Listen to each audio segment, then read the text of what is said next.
নমস্কার বন্ধুরা, সবাই তোমরা কেমন আছো? আশা করি সকলেই ভালো আছো। আমিও ভালো আছি তোমাদের আশীর্বাদে।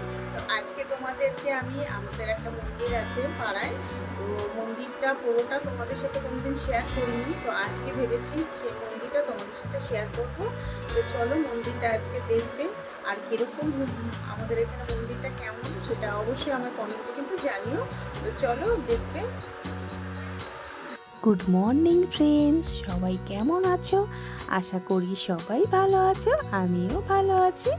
তো আজকে সকাল সকাল দেখো সব কাজ করে নিয়েছি, আমি বিছানাপত্র বালিশপত্র সব গুছিয়ে নিয়েছি, সব কাজ করে নিয়ে ঠাকুর দিয়ে দিয়েছি। এটা হচ্ছে আমাদের পাশের যে শীতলা মন্দির, দেখো বর্ষাতে কত বড় বড় ঘাস হয়ে গেছে। তো হচ্ছে আমার নতুন বন্ধুরা আমার চ্যানেলটা অবশ্যই ভিজিট করে নিও, আর পুরো ভিডিওটা দেখার অনুরোধ রইল। তোমরা পুরো ভিডিওটা দেখো আর আমার ভালো ভালো কমেন্ট করো, আর তোমাদের কমেন্টে আমাকে অনেকটাই উৎসাহ দেয় যে আরও নতুন ভালো ভিডিও তোমাদের সাথে শেয়ার করার বা তোমাদের সামনে তুলে ধরার। তো তোমরা আমার ভিডিওগুলিতে ভালো ভালো কমেন্ট করো।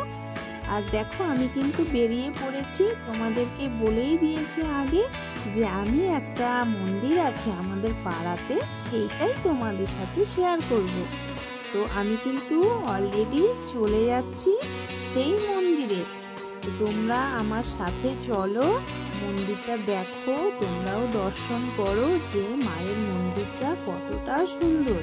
আর এই দেখো এর পাশে একটা বল খেলার মাঠও রয়েছে, সেটাও তোমাদের সাথে শেয়ার করলাম। আর মাঠটা হচ্ছে দেখো বর্ষাকাল, আর হচ্ছে চারিদিকে ঘাস, সবুজ ঘাস, কি ভালো লাগছিল দেখতে বলো। তো এই দেখো আমি কিন্তু ফাইনালি চলে এসেছি মায়ের মন্দিরের কাছে। হ্যাঁ এই দেখো এই সাইনবোর্ডটা কিন্তু দেখো তোমাদেরকে দেখিয়ে দিচ্ছি। এই দেখো কেওটা কামাখ্যা কালীবাড়ি, দেখেছো? তো চলো এবার ভেতরে প্রবেশ করা যাক। তো প্রথমেই মায়ের মুখটা কিন্তু ভালোভাবে দর্শন করা যায়নি, কারণ হচ্ছে তালা মারা ছিল। তালাটা মারা ছিল কারণ হচ্ছে আমি খুব সকালবেলায় গিয়েছিলাম ভিডিওটা করতে, আর সেই সময় কিন্তু মন্দিরটা খোলে না, সেই সময়টা বন্ধই থাকে। 10টার পরে মায়ের মন্দিরটা খোলা হয়, তখন পুজো টুজো করা হয়। তো আমি তো তখন সেই সময় যেতে পারিনি, আমি সকাল সকাল চলে গেছি। তো গিয়ে আমি তোমাদের সাথে দেখো এই যে মানে এতটা জল হয়ে আছে, ঠিক আমার বাড়ির মতন, আমার বাড়িতেও এরকমই কিন্তু জল হয়ে থাকে। আর এতটাই নিচু জায়গা যে মানে জল বেরোনোর কোনো রাস্তাও নেই, আর ড্রেনগুলোও বর্ষাতে পুরো ভরে আছে। তো এই দেখো এটা হচ্ছে আমাদের যে এই মন্দিরে যে জেঠু ছিল, মানে ইনি হচ্ছে মন্দিরটা তৈরি করেছিল, মানে উনি হচ্ছে মেন এখানকার।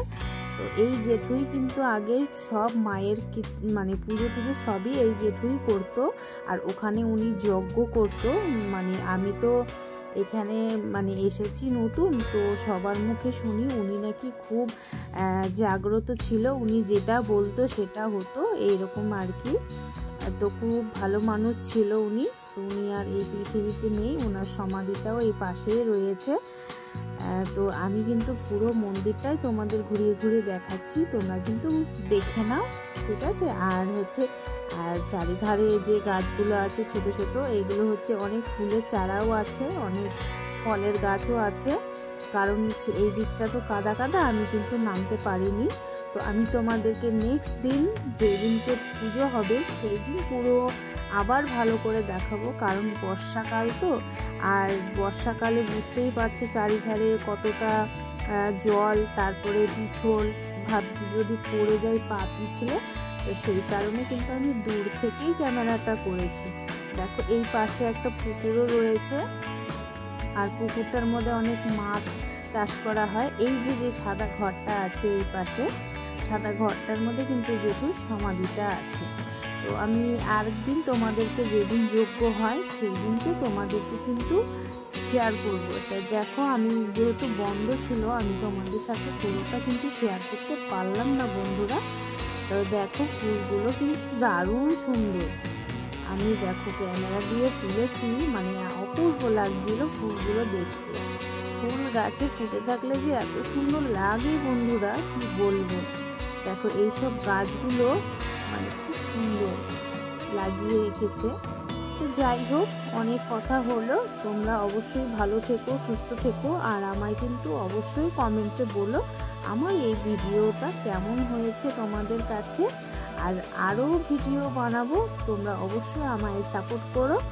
সবাই ভালো থেকো, সুস্থ থেকো আগামী ভিডিওর জন্য। তো টাটা।